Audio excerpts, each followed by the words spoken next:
It's time for the RAB.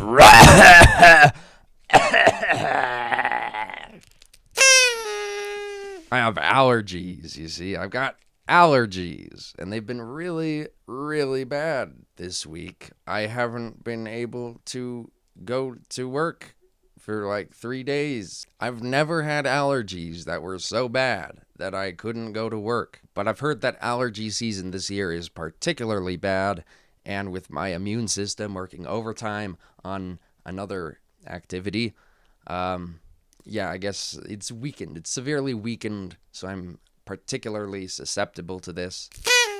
This is going to be a quick little rapid fire, little RAB, because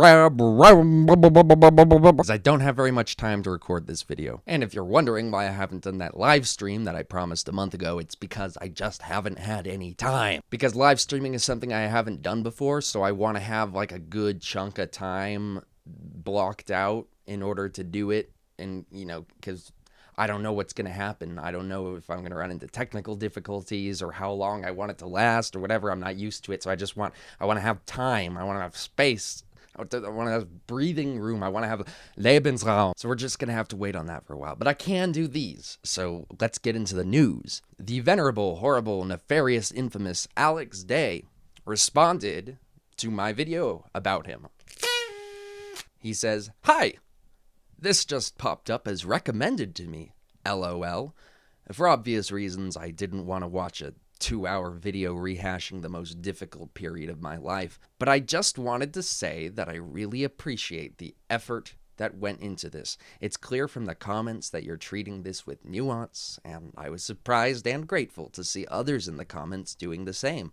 Really nice of you to link to the Patreon, too. I definitely feel much better in my little walled garden than I did uploading publicly, but I miss being able to reach more people with my work. Anyway, thank you for the considered thoughts on this. Nice to feel you're not alone, you know? Smiley." For those of you who don't remember, Alex Day was a big YouTube big shot back in the day, a British YouTube baller, the ladies' man of YouTube, who was canceled back in 2014. And I made a big video a little while ago, like a year ago, basically defending him from all the allegations of... And you know, I really don't like to be put in the position where everyone who is super important to me and has made a meaningful impact on my life is just some reviled scumbag. I'm going through the same thing with Marilyn Manson, and I'm kind of almost sort of put in a position where I have to defend Marilyn Manson, even though I actually haven't taken a stand on that exactly. I've just been sort of cautious about my approach to that situation just because I don't know very much about it. But I do know a fair bit more about the Alex Day situation, and to my reckoning, I felt that there was a lot of injustice in the way that situation was handled by the community around Alex Day, which is why I made that video. And I have to say that I was always hoping that Alex would see that video, and I kind of knew that he probably would at some point, because he's kind of, well, he's a has-been now. And so, like, if anyone can reach him, I can. Alex Day is one of the biggest inspirations for me as a YouTuber. I don't think that I can really express just how excellent the guy's videos were for how simple they were. He had the most, simple, basic setup. There was absolutely nothing pretentious about his approach. And yet, he had so much raw talent at this very specific little craft that he kind of was one of the people who invented. It makes it hard to really explain what made Alex Day so good. But a lot of it is just the fact that he has a great personality, and because this kind of vlogging craft is really personality focused, and you kind of are basically selling your personality as digestible little video segments. having a great personality goes a long way in that craft. And Alex Day's personality is just singularly amazing to me. And so it really, it's a big deal to me that somebody who made such a big impact on me in my teenage years and who's been such an inspiration for me, has expressed this kind of gratitude and appreciation for something that I did and said that it made him feel a little bit better. That's a really kind of amazing thing. So thank you, Alex, for responding to my video, and thank everyone else who responded to that, because I got a lot of comments on that video, and it was quite cathartic because I'd never really seen so many people who have expressed this kind of feeling that I was expressing in the video. And so it meant a lot to me to get all of those comments for the year that this video has been up. And thanks to everyone who bothered. In other Nerdfighter related news, Hank Green has cancer. Now, Hank Green is another person who's very important to me. Now, fortunately, his cancer is one of the best ones you can have, which is Hodgkin's lymphoma, so he'll probably survive it. But yeah, I just thought you might like to know. In other news, Marilyn Manson made a new Instagram post. It's this picture taken by his wife of him in black and white with a microphone in front of what looks like a plaster cast of his own face, which is kind of funny. But he says, "I've got something for you to hear." What? What have you got? I mean, whatever it is, I want to hear it, but like, what? Is it a song? Some people are saying it's a podcast. I hope it's a song. We haven't gotten a Marilyn Manson song since 2020, so it's almost been 3 years. By the way, if you notice, on all of Manson's recent photos, he has a certain very noticeable lack of double chin. See, I thought that the double chin was here to stay. I thought that Marilyn Manson was going to have that double chin for the rest of his life, that he would forever be Marilyn Manson, the man with two chins. But now it seems like every photo he's taken in the last few months has no double chin. And how did that happen? Did he actually lose some weight? Did he get a facelift? Whatever the case, he's looking more like Marilyn Manson than he has in the last 10, 15 years. I want to talk about German people on YouTube. Motherfucker, fuck the fucking world, and my new band is called Siskill. There's two German YouTubers who I like to watch. There's one of them is called Kraut. He used to be Kraut and Tea back in the edgy days. And he makes these really good videos about like history and basically explaining how things got to where they are. He made a really in-depth series about Turkey that I found interesting. And he's kind of doing with that a similar thing to what I want to do with my Italy series or my Italy video. Not quite the same thing, but it's in that same vein of like a really in-depth analysis of the history of a particular country. But the thing I like the most about Kraut is his voice. I remember a long time ago, there were a lot of people who thought that he was speaking in an English accent and that he was affecting this extremely posh sounding accent that nobody actually uses. And then they were criticizing him for this, which is extremely embarrassing because if you actually listen closely, it's very, very clearly a German accent. It is almost the unofficial motto of an entire generation of Finland. It is a historic fact that has heavily lingered in the historic consciousness of the Finnish people since the Winter War, and consequently had a substantial impact on shaping the Finnish national character and identity across multiple generations. And then there's another German YouTuber I watch called the Burger Krieg. And what I like about his accent is it doesn't sound posh, it actually sounds more like just a regular English person, but the thing about it is that because he's German, it always sounds like he's had a few. He always sounds just a little bit drunk, and that's really funny to me. I am addicted to playing devil's advocate. Given enough time, I will steer any conversation into inappropriate territory just to see how the people around me react. I will pretend to have horrific beliefs just to make a joke that is funny to me, but that I know no one else around will find funny. You want to know something I don't like? I don't like when people put gaming footage in their videos. I've always hated this. I remember the first time I saw it was, I think it was around like 2014, and it was some Australian guy making a vlog, and it was actually so early in the development of this that he was like, he framed it as like an experiment. Like he actually wrote like a little text thing at the beginning saying that like, I'm putting game footage over me talking as a way to have something going on in the video rather than it just being my voice over pictures or something. And I remember at the time thinking, this doesn't work, but interesting experiment. But then I was shocked a couple years later when I found that everyone started doing it, like Leafy and Pyrocynical and that annoying bearded guy. And then it got to the point where they eventually started showing their face, and they started calling those face cam videos. Those are just videos. Showing your face in front of the camera isn't special. It isn't a new thing. This is just what a video is. This is like a standard YouTube video. Come on. But I hate this whole game, like putting game footage on your video for no reason.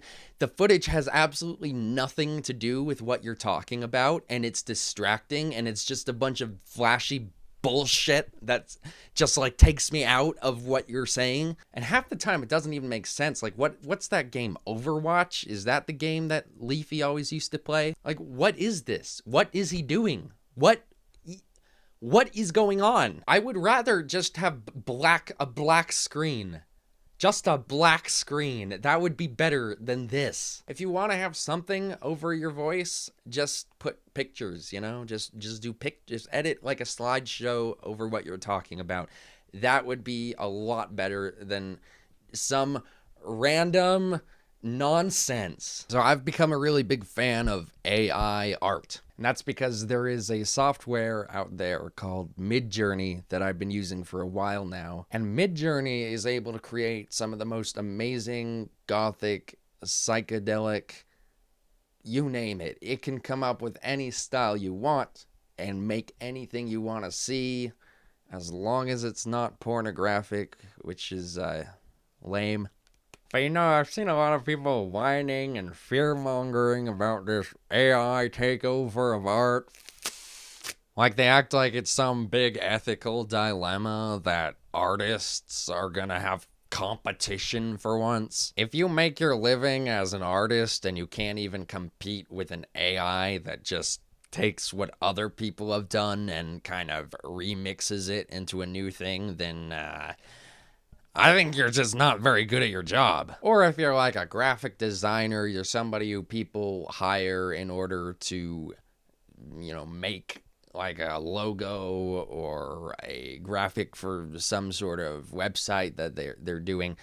Yeah, this kind of thing probably could put you out of business, and I kind of feel bad for you, but I can't really feel that bad for you because what you are losing is not even nearly, it does not even nearly come close to what we are gaining with this technology. We no longer have to spend money on hiring people to do creative work for us. We can just do the work ourselves, even if we are not skilled in that craft. That to me is such a boon to humanity. That is such a benefit to the human race that I think it's absurdly like short-sighted and selfish for people to act like this is some big like problem for society, that this is a bad thing. Like, obviously I don't want people to lose their source of income from a new technology, but that's just kind of what happens. Like, it's not good, but it's just the way of things. And I would rather have some people not be able to afford groceries anymore than have everyone else deprived of this amazing technology just because some people are suffering on account of it. I guess what I'm trying to say is that I'm a conservative. I think it's just like any issue. With anything, you know, any solution that you come up with is going to hurt some people and benefit other people. And so I'm kind of getting tired of people who are whining about like this or that problem and then blaming it on the people who are trying to come up with solutions, when no matter what solution you come up with, somebody is going to get hurt by it. This is kind of part of why I'm jaded about representative democracy, because I think that it gives people these scapegoats like, oh, every problem in my life is someone else's fault. I'd like to see you get in that chair and try to come up with a solution that's going to please anyone.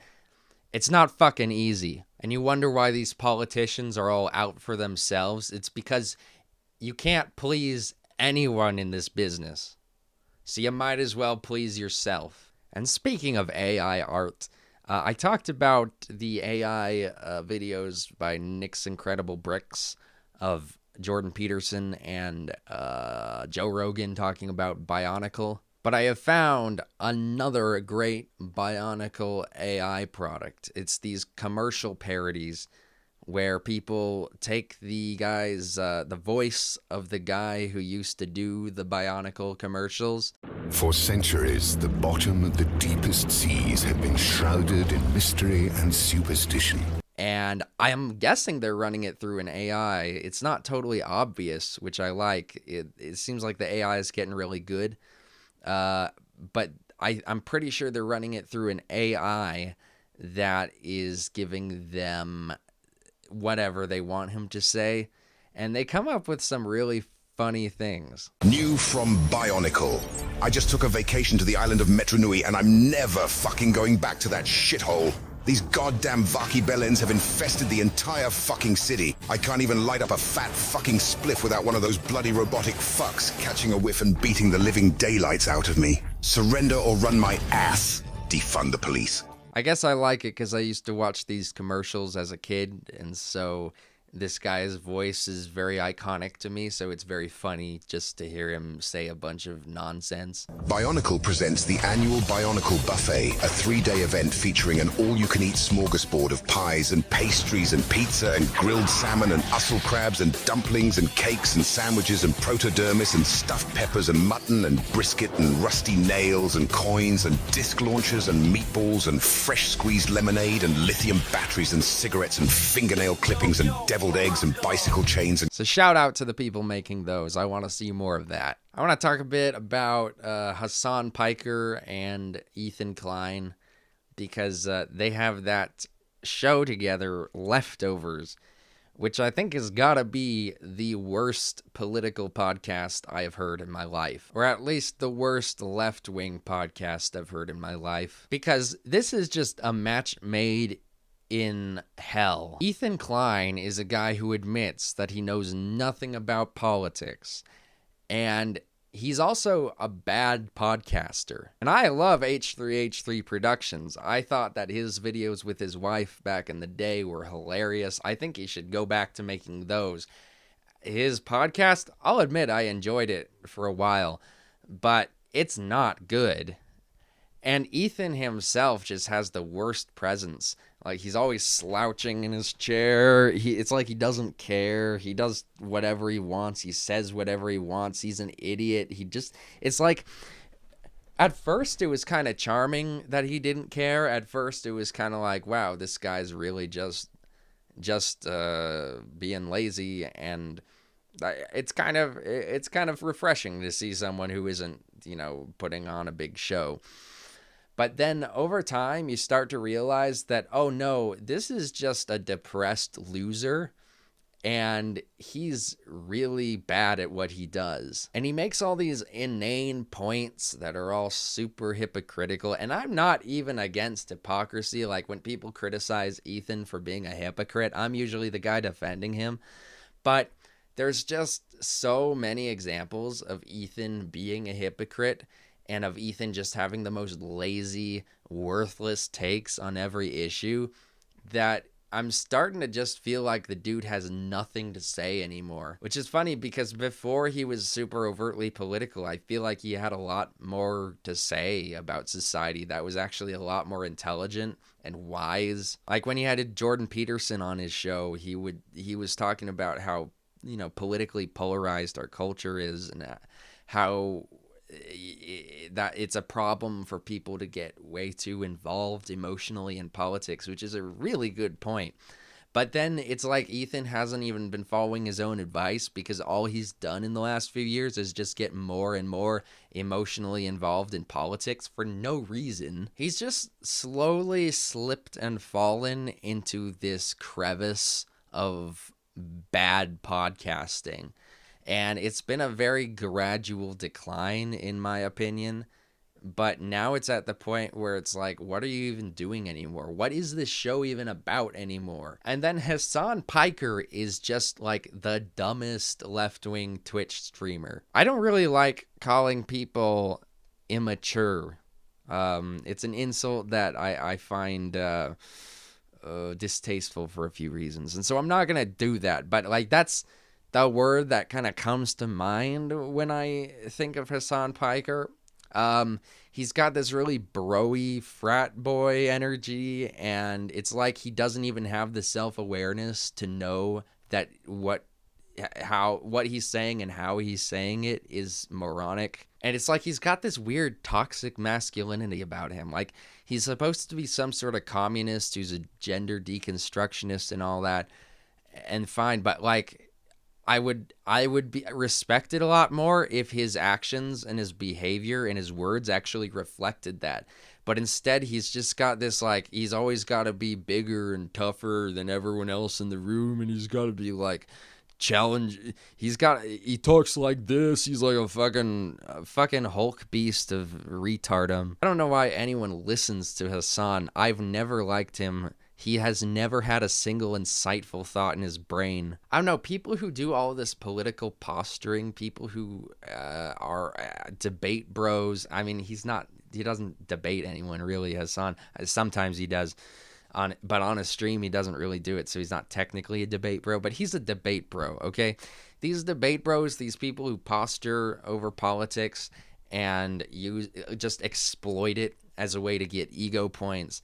This is like the worst thing for society. And some of you are very smart. Some of you have a lot of great things to say, and some of you are nice people, but your content is cancerous. In fact, it might have been you guys who gave Hank Green his Hodgkin's lymphoma. And look, I'm open about my hate for Steven Crowder. He's my exception. I'm allowed to hate Steven Crowder. And I'll criticize people harshly sometimes, like I'm doing right now. But I don't exploit politics as a way to do that. I think that's wrong, and I think that's bad for human discourse. And so Ethan Klein, the most pointless political commentator ever, hooks up with Hasan Piker, the dumbest left-wing political commentator ever, and creates just like a completely pointless show. I don't understand like who thought this was a good idea. But one Ethan Klein podcast that I actually liked back in the day was Frenemies with Ethan and Trisha Paytas. Now, what was great about this podcast is that it was a total disaster. And so watching it was like watching a train wreck in slow motion. She's such a fucking bitch. She's not. And you are too, and you're a fucking cuck. You have no fucking backbone. All right, you should leave. We'll talk later. Yeah, you should get out. I am going, but we're not talking later. Fucking bitch, you too. I don't care. Fucking dump me. I couldn't care less. Your family's It's not about dumping. I don't know what happened. You better just. Well, if just so you know what happened, she was talking about like how you're like, my mom's not, she says like your brother hates you and your mom's not, like she says this stuff in passing and it really upsets Hila. So she started saying this stuff and I said, Hila asked that we don't talk about this stuff anymore. So that's it. That's all that happened. No, I know. Okay, but I'm just telling you so you know the situation. And that's why people tuned in. It was hilarious. And a lot of that is because of the dynamic. They had this straight man, funny man dynamic between Ethan and Trisha, where Ethan was like, just like, oh, please, Trisha, don't embarrass yourself any further. And Trisha would not stop embarrassing herself. Or Trisha would get really into some drama and Ethan was just like, oh, no, please, you're making it worse. I mean, Ethan really put the pathetic in sympathetic, and I liked that. He was very sympathetic with how pathetic he was on that podcast. And Trisha was just a crazy animal. And that brings me into talking about Trisha Paytas. And I want to talk about her because I think Trisha Paytas might be one of the most misunderstood and one of the most insidious YouTubers ever. Because I think Trisha is very obviously a troll. And yet it seems like a lot of people don't know that. And I'll admit, there was a point in my life where I was actually starting to buy that Trisha wasn't a troll. And the reason is because Trisha trolls so much that her whole entire life has become devoted to trolling to the point where it's ruined relationships. And it's like her thing with Ethan and Hila, she had a falling out with them over her dating Hila's brother Moses, and like it ripped Hila's family apart. And the most disturbing part of that is that honestly, I'm thinking it might just all be one of Trisha's troll schemes. I think she's that dedicated to trolling.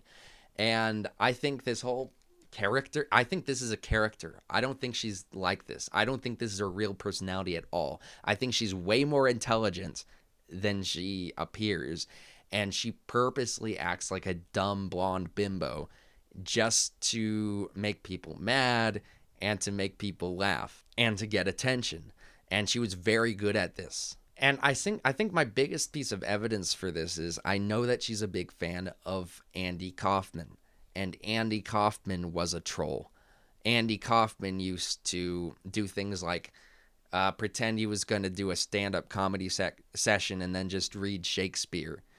He used to do things, outrageous things that were like borderline antisocial in order to have a laugh, in order to laugh. He would make the audience the butt of the joke rather than himself, which made audiences angry. And there's early footage of Trisha Paytas doing Andy Kaufman's Mighty Mouse routine.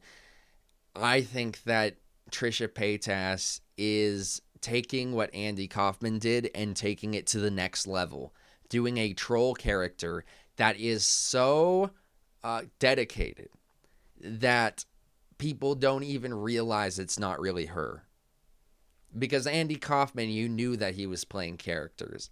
But with Trisha, I honestly think that she has crafted her whole life around this character just to troll people. It's like her whole life is this crazy comedy project. And you know, like, I'm thinking of on Frenemies, when she was with Ethan and they were talking about gravity, and she said, I don't think that we need gravity. Like, why do we, like, need gravity? I don't think gravity, like, we don't need it, right? We don't need it. And, like, obviously that's something that a really, like, funny troll would say. That's not really, like, a stupid person thing to say. That's more of a troll thing to say. But that's not why I'm bringing it up. Why I'm bringing it up is because after that, Ethan makes a joke about how she has a lot of gravity. And then she picks up on it. And she says, what, are you saying I'm fat? Which is interesting because why does Trisha know that large bodies of mass have more gravity than the things with smaller mass? Why does she know that if she also then thinks that we don't need gravity, whatever that means? I think that shows that she's a lot smarter than she pretends to be. And so if I am right that Trisha Paytas is just a character, that would be like one of the most crazy things that a human being has ever done. Playing this character for her whole life as an adult and being so dedicated to it that you're willing to like ruin relationships over it. And not all of her relationships have been real. Like she has admitted to friends that like some of the relationships that she supposedly has on YouTube, like the things she's talked about on YouTube, didn't actually happen. Some of the breakups that she's cried about on YouTube didn't actually happen. So a lot of the things that have supposedly happened in her life didn't actually happen, and they're all part of the troll scheme. But I feel like some of it is real, and that's disturbing. And it's also kind of disturbing how people were dumb enough to actually fall for the idea that Trisha Paytas is a genuine person back when she was on Frenemies, and she had all those beefs with like James Charles and all that, and people were on her side. Like, you should never be on Trisha Paytas's side. I'm sorry, man. Because Trisha Paytas doesn't have a genuine side in anything. If she is engaged in a drama, I think that she is a lot more intelligent than to actually engage in this drama sincerely. And I think that she's just doing it as part of the character. But that's about it today for the Roundup. It's a bit of a short one today. I didn't have a lot of time to cover every topic that I wanted to do, but I felt I needed to get this out of the way this week because I'm not going to have a lot of time to record. One thing I like about the RAB Roundup is that before I was always struggling to come up with ways to make more videos because I never wanted to make small videos about little things because it's like not worth making a video about. Like these little thoughts I have are not really worth making a whole video about, and I couldn't figure out a way to format them to make them feel like actually worth talking about. And so I struggled to make anything, but now I'm just always like trying to make more RAB Roundups because I'm always having so many thoughts during the week to talk about. And so I never run out of things to say.